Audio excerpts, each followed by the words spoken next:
Oops.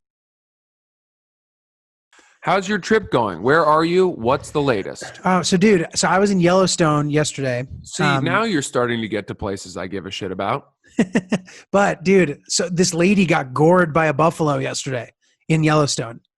I'm not rooting for it, but when it happens, I mean, the word gored is one of my favorite verbs. I have to say it by a bison.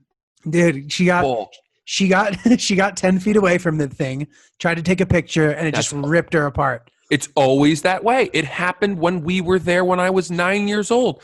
It's been going on for decades. It's no joke, dude. Now, is she okay?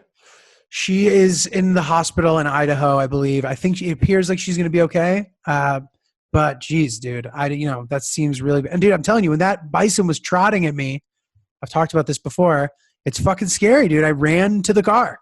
Yeah. Because, when that thing starts moving, you don't want to be around it. If it were a bull, you wouldn't do this. Right. And they basically are bulls. Right.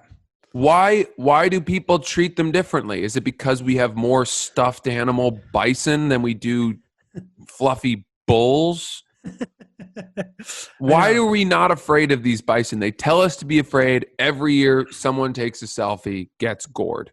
It's just the way of the world. What are your thoughts? Like, why does that keep happening? Dude, I don't know. People are stupid. I get the thing about Yellowstone that's so crazy. If you've never been, animals are fucking everywhere, and it depends on what part of the park you're in. I actually didn't see a ton of animals when I was there yesterday, but the first time I went, I saw elk everywhere, bison everywhere. I saw bears. I saw moose yesterday. They're everywhere, so that's exciting.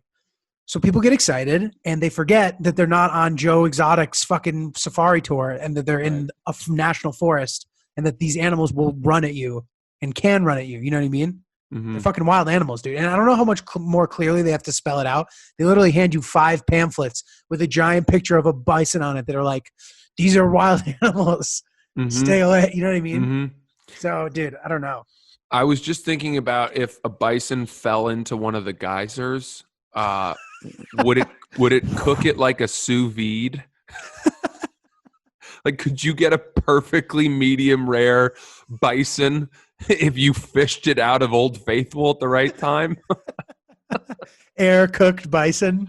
Yeah, and then you could reverse sear it on Joe Rogan's grill. Dude, that is 5-minute ad about that grill. Yeah. Crazy. So, dude, the geysers are one of my favorite things I've seen in my life. Have you seen any geysers? So now I'm actually disappointed to hear you say that because I packed it in a little too hard here. I'll get to that in a second. But like when you're on a trip like this and you've been driving a shit ton of miles, you look at the map and suddenly things don't look as far as they really are. So I'm like, I'll go to Yellowstone. It's like 1,000-mile detour total. You know what I mean? Like it was very overly ambitious. So I got here at like 2:00 yesterday. I went to the Grand Tetons, which are like half an hour away from Yellowstone. They're beautiful. So then by the time I actually get into Yellowstone, it's like 5:30. Well, I'm driving through Yellowstone all day, so it's hard to even have time to stop. So I stopped at some of those prismatic springs, which are kind of connected to the geysers. What a word that is. What does prismatic mean? It's like these big, like remember when you were a kid and you'd get those like amethyst rocks or like those like yes. It kind of like looks like that, but it's a big pond. And it's like yellow and blue and like beautiful. Oh, that sounds fantastic. Yeah, it was pretty cool. It's hard to like see it really clearly because there's so much smoke. So it's like similar to the geysers, but I didn't go to Old Faithful because I only had like an hour to decide what to do. You know what I mean? So I was like, oh, I can do this, I can do that. So it's kind of like a bummer as far as that goes. So I basically gone completely against what I was trying to do when I set out on this trip, which was to take my time, be lazy on the trip. I extended my car rental. And then like 8 days in, I realized I want to be at my girlfriend's 4th of July party. Oh, man. So I skipped Texas. Basically, I was supposed to spend 2 nights in Texas, skipped it because of COVID. So I got 2 nights back. And then I was supposed to spend another night in between South Dakota and Kansas. And I just blasted through and went straight to South Dakota. So I'm like, all right, it'll be fine, right? But now I'm kind of like, I'm going to have to drive like 500 miles a day for the next 3 days.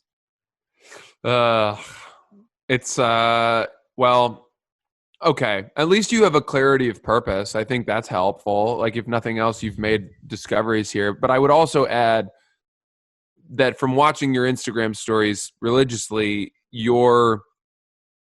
being in Yellowstone by far to me is the scenery that I've found the most.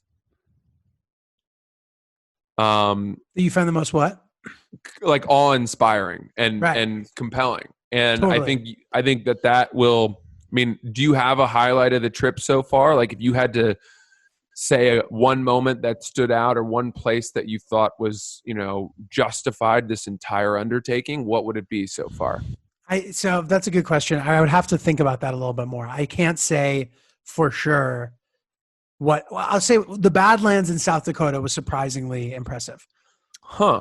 I've been to Yellowstone before. I know how incredible it is. I mean, it's unbelievable. And I'm happy that the trip is peaking here. Like I saw a family of moose yesterday. I was just like, just being in Yellowstone alone is an incredible treat. Mm-hmm. I was driving around for 3-4 hours, whatever. But the Badlands, I didn't expect to be so cool. What are the Badlands again? It sounds like something out of The Lion King. Right? It's just like these giant, like stone mountain situations that's just like everywhere. And there's no real like grass or anything. It's just like these jagged, rocky mountain. I'll send you a video later. It was fucking crazy. So that was really cool. And I love surprises like that. You know what I mean? Like a thing that I try not to like look at pictures of the stuff too much so I don't ruin it for myself. So I really love that. Obviously Yellowstone's incredible. But also I would say that the thing that's been the most incredible about this trip is the contrast. Mm-hmm. I know I've been ambitious with how much ground I've covered, but I've really seen a really good percentage of the country in 10 days. You know what I mean?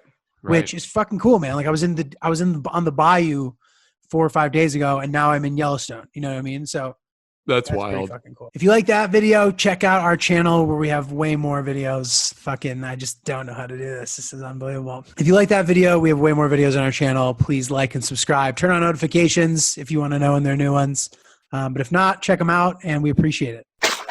Oops.